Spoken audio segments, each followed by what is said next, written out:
You are about to witness the story of Kim Han-chul, a simple agronomist student who with his farming skills relieves hunger from an entire army of demons because he hadn't told you before. The protagonist is the final boss, since he was transported to the games that dedicated most of his life to him, and now, being the villain of the games, he will have to find a way to feed his entire empire in a hellish area where there is no life. This sums up what a bountiful harvest, Mr. Demon. This story focuses on Kim Han-chul, a simple graduate student in Korea, or at least yesterday he was, as he suddenly became the final boss of the games. The main goal of the game was to revive the sleeping ancestral hero. The problem right now is that the preparations for war are already complete. Many of the Demon King's subordinates are really eager for war. Both the prince, who drinks blue blood, level 534, the monarch of the cold, Siergi, level 531, the archduke of the Misjarto, level 545, and the tyrant of the Black Pardenal goes to the 539. Everyone with their legions awaits the Demon Lord's orders. The suspenseful protagonist begins to speak as all the leaders await with great anticipation the start of the war. However, it is quite the opposite. The protagonist suspends the attack and asks everyone to harvest. Captains get angry and this. Sustan protagonist, who shows a terrifying face, leaving the army to act in terror. The main reason for this is that if the war against humanity starts, the hero level 999 fermented hero will wake up and he will die. Delving him a little further into the protagonist's past, he entered the agronomy major at Korea University to be a rich farmer, becoming the best in his class, but being the star student had its consequences. Many of the professors and students asked him for favors for his thesis and projects, even after finishing his degree and starting work. A was like that. He became slave number 1. Exhausted by the kind of life he had, he gets angry and full of rage, he curses everyone. He was tired of everything, but his world relaxes with video games, especially super hard games. Even to level up, he had completed it 18 times. Over and over I played it to pass the time until I was the first to complete it over 19 times. As you get the level and most mythic items and are very close to max level, replay game number 20.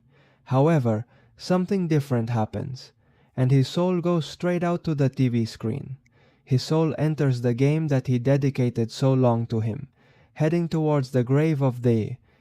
Realizing this, he is happy, since his character is almost at maximum level and will be practically invincible, but just before possessing the body, his soul changes course, directing him to the final boss, reaching what is now, where he expresses that he is going crazy. One of his snakes prowls around the mansion listening to the captains, you believe. The protagonist has weakened and that is why he stopped the attack, so they discuss joining together to dethrone him and finish him. With him and giving a plan, he enters the hypothesis if he is not weak, since at least 2 of them will die, but if there is evidence of his weakness they will carry out their plan and finish him. All this is overheard by his snake, who sometime later gives a situation report to the protagonist since the morale of the army has fallen. There are cases of cannibalism and deserters.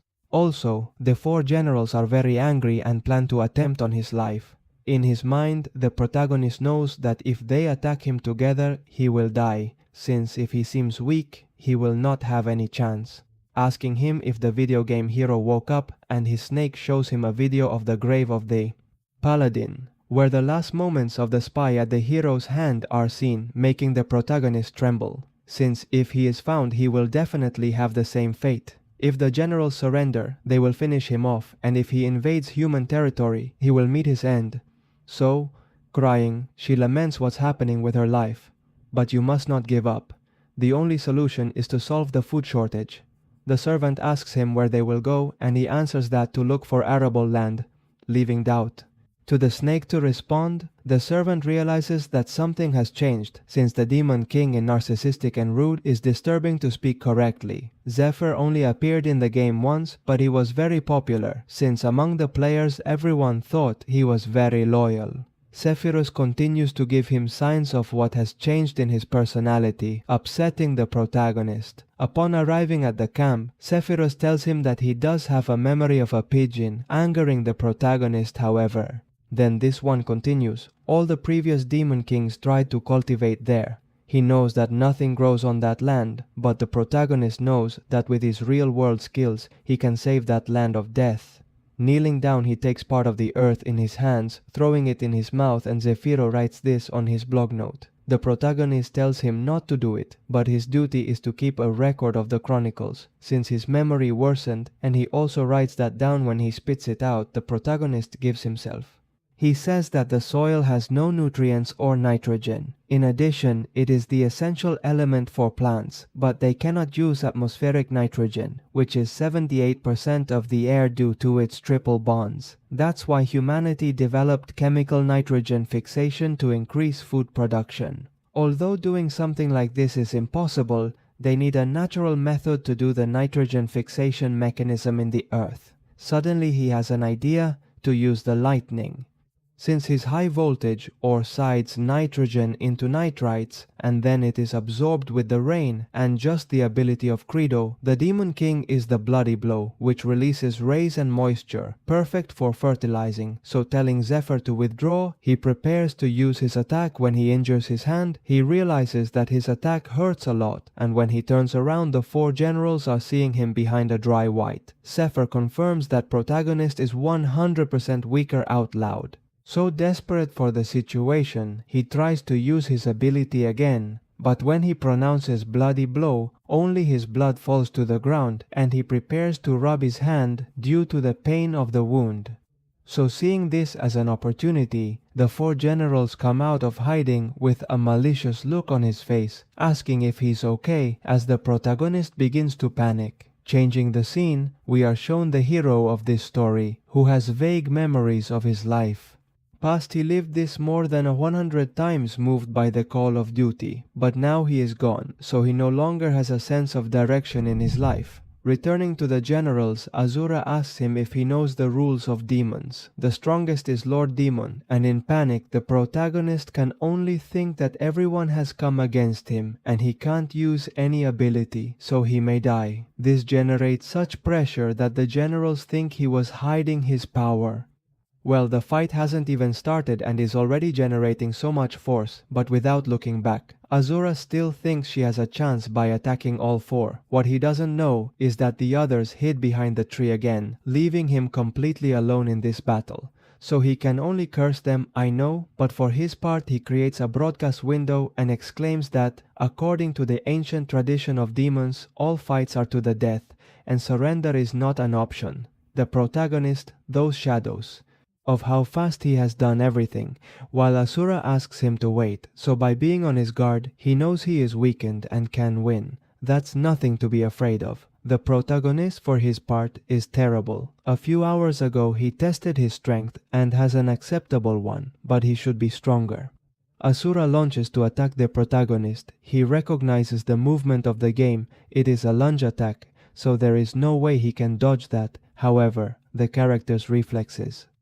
Without this being possible and looking at his foot, he realizes that he will use the thrust again. It's exactly the same move as the games. The other generals talk about the look on his face when he dodged the attack. It looks like he's about to fight back. However, he didn't, so they decide to wait a little longer. The protagonist, for his part, continues to dodge Azura's attacks, realizing that her movements are exactly the same as in the game. The first time she faced him, she was named since he couldn't defeat him, but after dying several times with his character, he was finally able to finish him off on his 128th attempt, and in the next 19 attempts he was able to mock him completely without taking a single hit.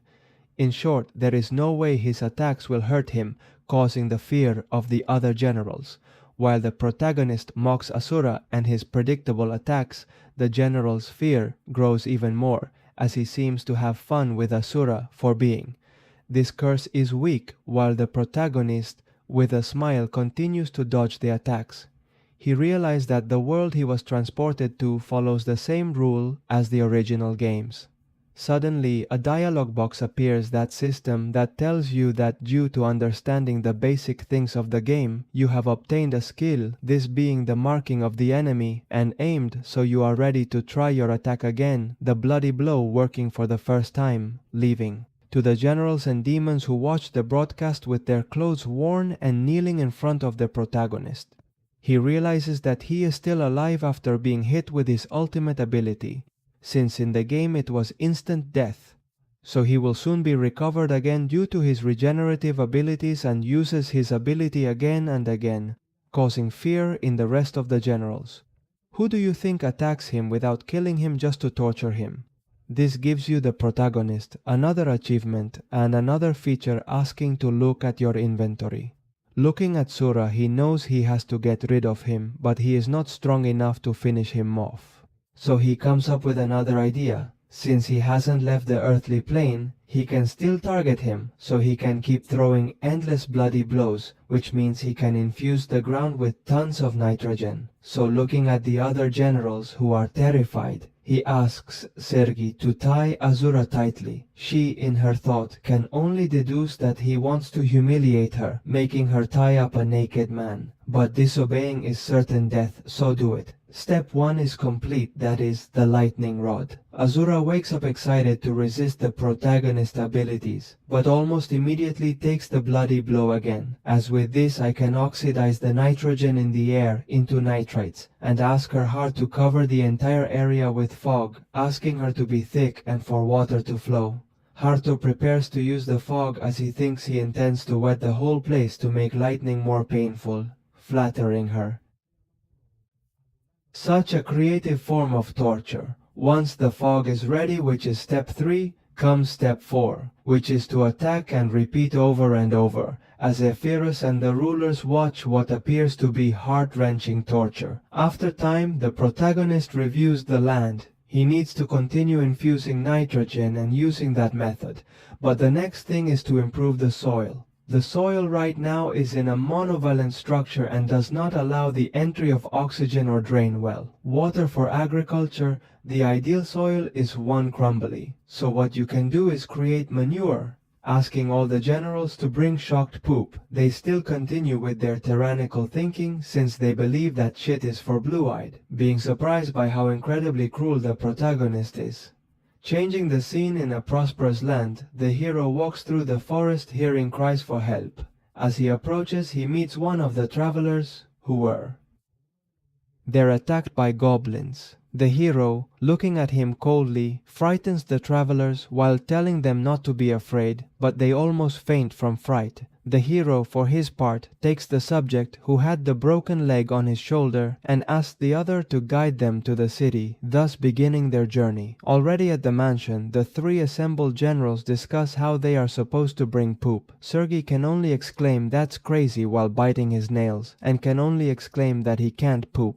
Because he hasn't eaten in a long time, he's fed up. For his part, he exclaims that even if he can poop, he doesn't want to give up his, so his plan is to beat up the low-ranking demons and make them start pooping. After some time, cries for help are heard in the cabin. It is one of the demons who exclaims that if he sees everything he can't shit, and that please wait outside. At that moment, Haruto arrives asking why they are taking so long, and approaching, the low-ranked demon cannot understand. Why can't he shit? Even if he tries, he is from the company who has not eaten for a long time, so taking him by the neck he prepares to attack him, since surely the poop is in his intestines. But he is stopped by Val, who tells him that he cannot kill him, since if he does he will not be able to produce more poop, which he considers smart coming from him, and this creates an environment of hostility where they are about to fight. But he is stopped by the protagonist, exclaiming that humans and demons are not the only ones. What they can defecate. Sometime later, already in the castle, the protagonist explains to him that these are not useful without nutritional value. They need to look for shit that they can use as fertilizer. I know, Pharaoh doesn't understand what he means, and the protagonist explains to him that it is an ingredient that nourishes the field. Normally, fertilizer is made with wood ash, weeds, soil, eggshells, and chicken shells. Wood ash can be obtained using empty houses. The problem comes with the eggshell, and the S for chicken. Suddenly, an idea crosses his head and he asks Zephyrus for a map of his lands, and he realizes that it is exactly the one he saw in the games, which means that he can find his target in that place, the habitat of the demon seagulls. In the game there are tons of them all over the field, so you can indicate that they ingest a lot of nutrients from the human land and then defecate and lay eggs there, so it's a perfect place. Sephiro asks him if you want to collect seagull feces, and if so, you must be careful, because that place is called the cliff from which they cannot return. The protagonist already knows it, but he can climb it. The generals wonder what the hell is going on. While the protagonist remembers part of the game, many hunters have dared to climb the ridge, but they all ended up being prey to the waves. Credo explains that he will climb the cliff and throw in the bags that will contain feces and eggshell, so they have to catch her. In this plan everything will be well fed. This leaves Val speechless, remembering the little villagers. The protagonist playing tried everything to get there. He tried it hundreds of times, dying over and over again in the process. So by jumping onto the cliff, he manages to hang on and try to use a good game, opening the inventory and taking off his equipment, leaving the general speechless as they sink. The cliff begins to turn and looks away, but when he is facing off, he puts the inventory back on, and in this way he begins to climb the cliff going around, taking off and putting on his clothes. This makes him manage to climb to the top, and when he sees this, he also jumps to help him up. This causes the protagonist to use his voice again to take his arm and force himself so much that it reminds him of one of his friends who asked him for help so that the teacher would accept his thesis at the university.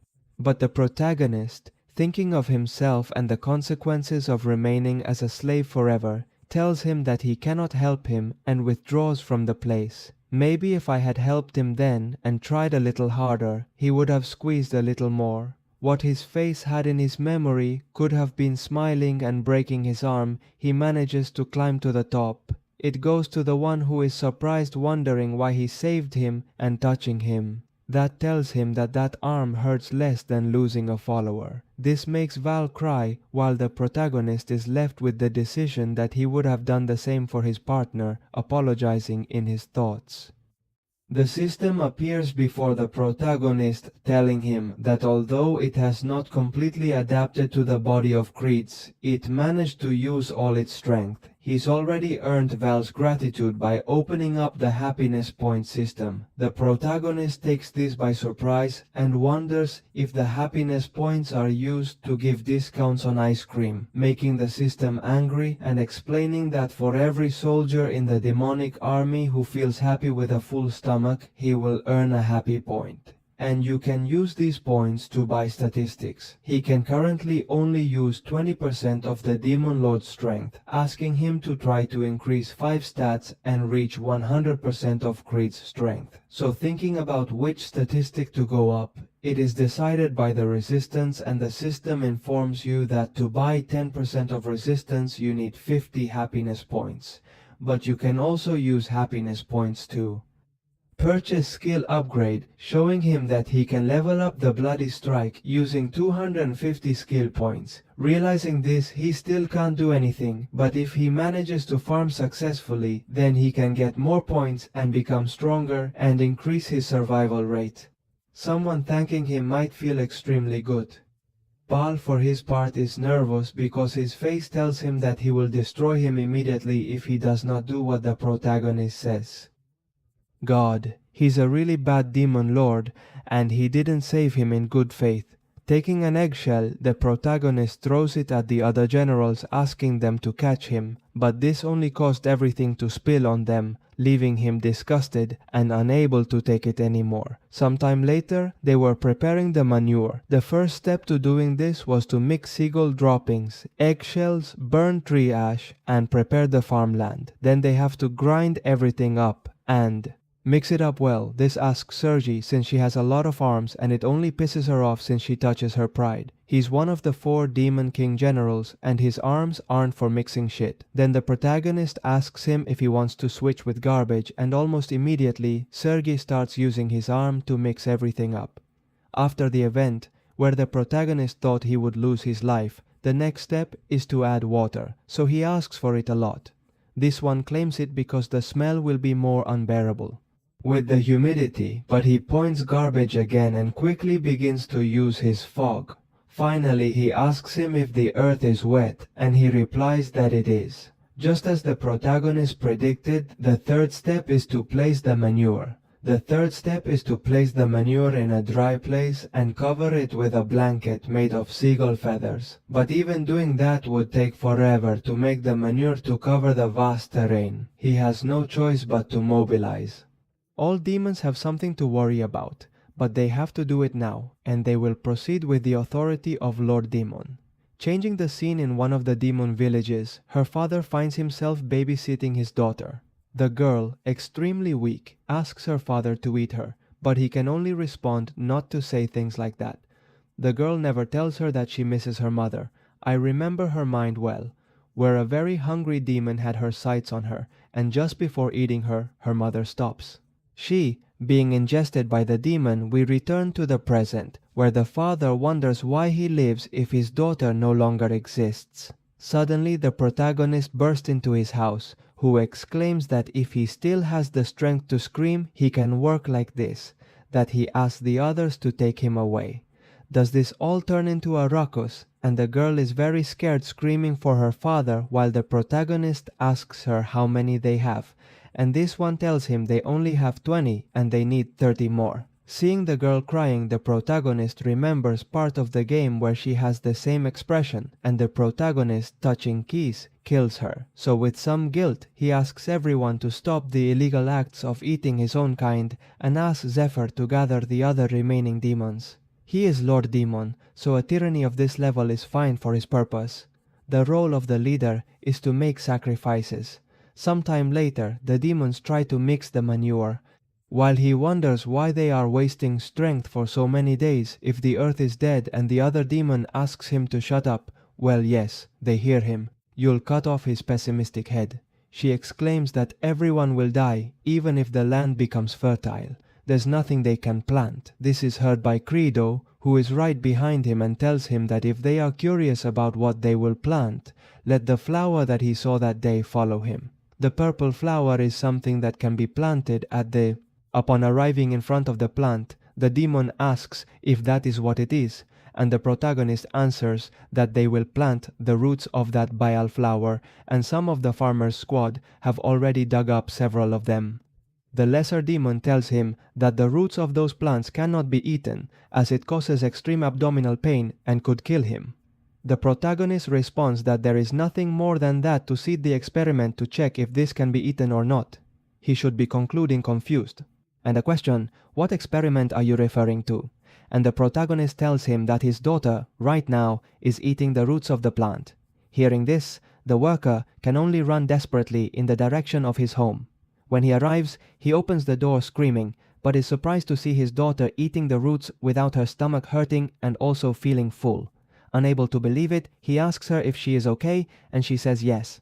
In addition, he also ate the same thing yesterday and he doesn't feel anything right behind A. He seems protagonist asking him if he now believes him in the past. Long ago, the humans of a certain land also made that poisonous plant edible. They successfully cultivated it and solved its problems. That plant is known as the potato. The girl thanks the demon lord for showing such kindness to a low-ranking demon like her and her father, and the system informs her that she has earned a gratitude point. Upon seeing the girl, the protagonist remembers what happened in his time. Games.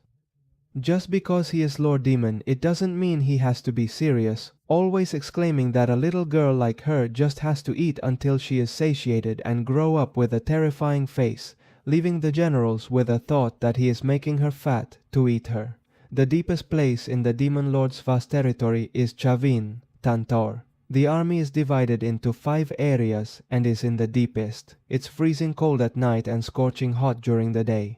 The climate is very reminiscent of the Andean highlands. In the past, the people of the Andes didn't have enough food to eat, so they ended up eating poisonous wild potatoes. However, humans are capable of turning the inedible into edible. One of the farmers warns them that he has already prepared all the potatoes, so he gives the order to Val, and he jumps and begins to crush it. They freeze it for 5 nights. Then they use Val's meteor stomp to squeeze it, and that causes the poison inside the potatoes to leak out and evaporate. Then they freeze, thaw, trample, and evaporate again. After repeating this process, they dry and store it and then cook it lightly. Then they become edible potatoes. I think he's asking you to gather the farm squad that's doing the fertilizer, exclaiming that it's snack time. Once the line is made, he asks them to take 1 or 2 potatoes. Zephyro tells him that there are many potatoes left, but the protagonist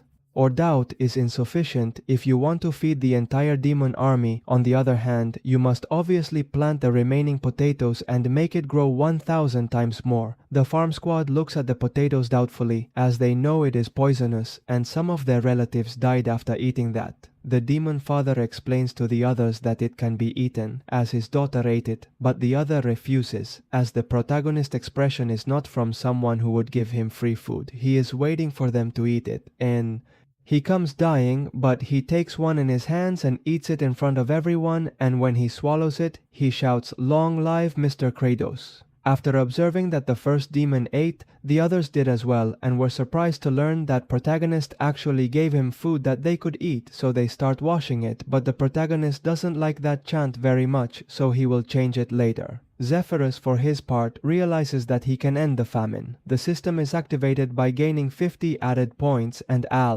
the protagonist can only smile since he can get stronger now, but since he doesn't decide which stat to go up first, he will accumulate it for later. For now he wants to divide the fertilizer squad and the potato gathering squad. Zephyro raises his voice to tell the squad that they spread with their voice when they finish the work that this land can be cultivated, and they will promise the demons who dig quotas that they can exchange for food, leaving the protagonist surprised since much more.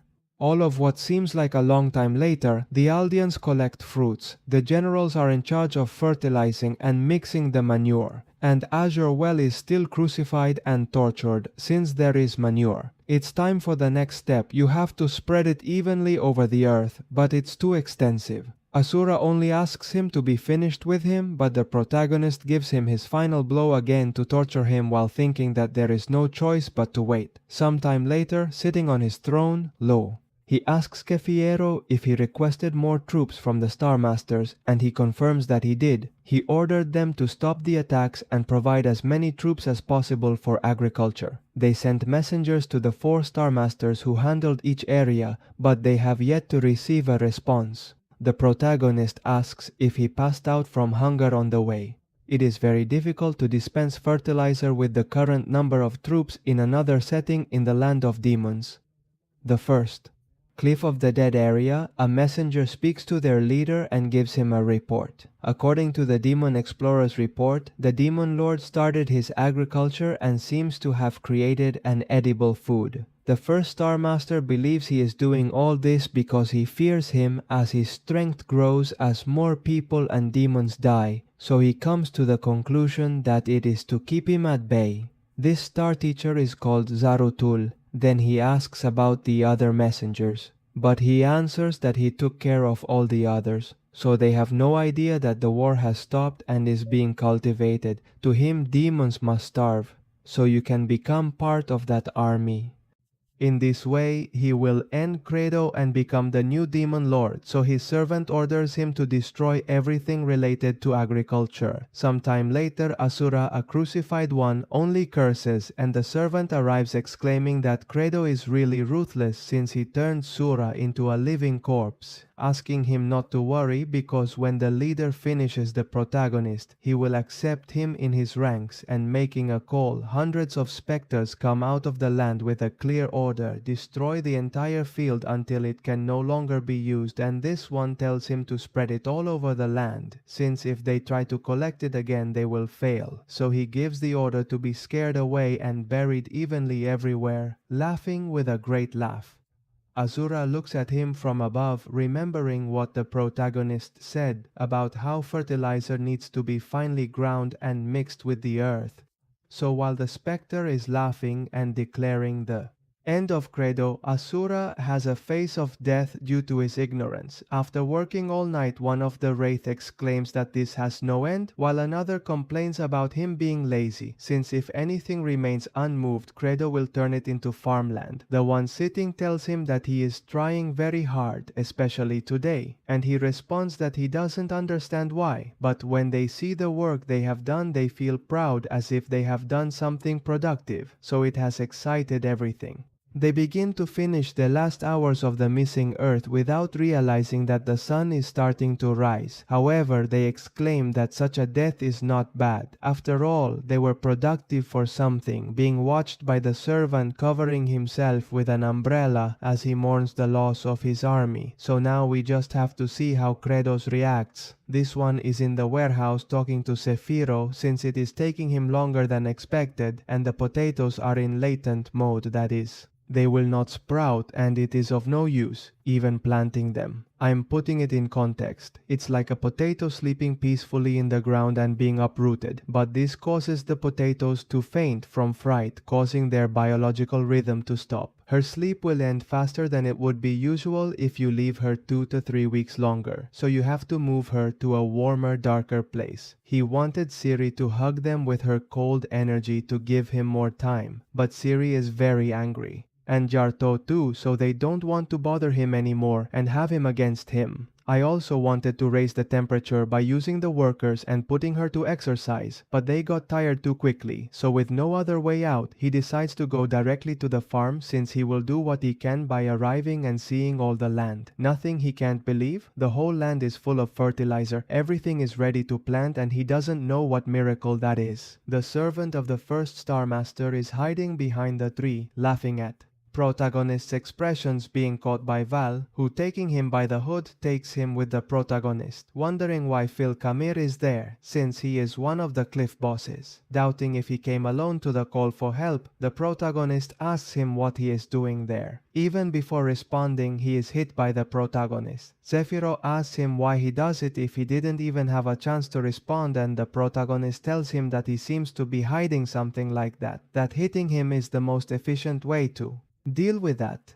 Casper will call him that from now on, tells him that Credo was expected to know instantly. However, he wouldn't speak, so the protagonist beats him until he gets tired, so he decides to use his points to increase his resistance and continue his torture. By sunset, Casper already tells all the plans of the first Star Master, so sitting on the throne, the protagonist understands everything if he becomes stronger. The more people die, the more you want to end everything.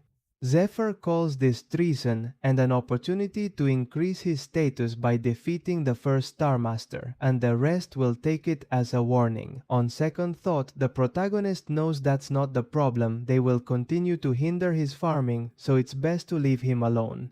He needs an infallible way to deal with them. The main problem is his ability to transform his body like a ghost's.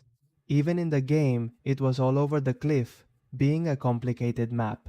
So it was basically playing hide and seek with him, so it's very hard to kill Plague. Like the first Star Master, it's best to get her out of her nest. The girl from previous episodes looks at Azura on the cross, and he, with a look of few friends, tells her what he observes. So the girl decides to tell him how she feels, and thanks him for his sacrifice, since they now have food thanks to him. This infuriates him, and takes it as a mockery, vowing to finish her off, causing the girl to run in terror. So he angrily swears that he will take revenge on Credo and end him suddenly. This scene is interrupted by some orders, and as he turns around he notices a banner as he approaches, celebrating and dancing, announcing the second lightning rod. Seeing this, Azura realizes that she has a substitute and is excited that she will now be free and will not have to be roasted all day and night. But his expectations are quickly crushed when he is placed right next to him and the protagonist uses his goal. ending in the two being tortured at the same time. All this being seen by the first Star, who can't believe their right hand is treated like this. And that's it for today's summary. Let me know in the comments what you thought. Give me a like and subscribe so you don't miss the next part when more chapters come out. Remember that they have chapters in advance in the member session in case you want to join. Below I leave you the social networks that I use the most. I remind you that I am doing live on Kip in case you want to stop by, and there is also the Discord channel which I try to create a community and I spend almost all day. I am Draco. See you soon with a new video. Bye.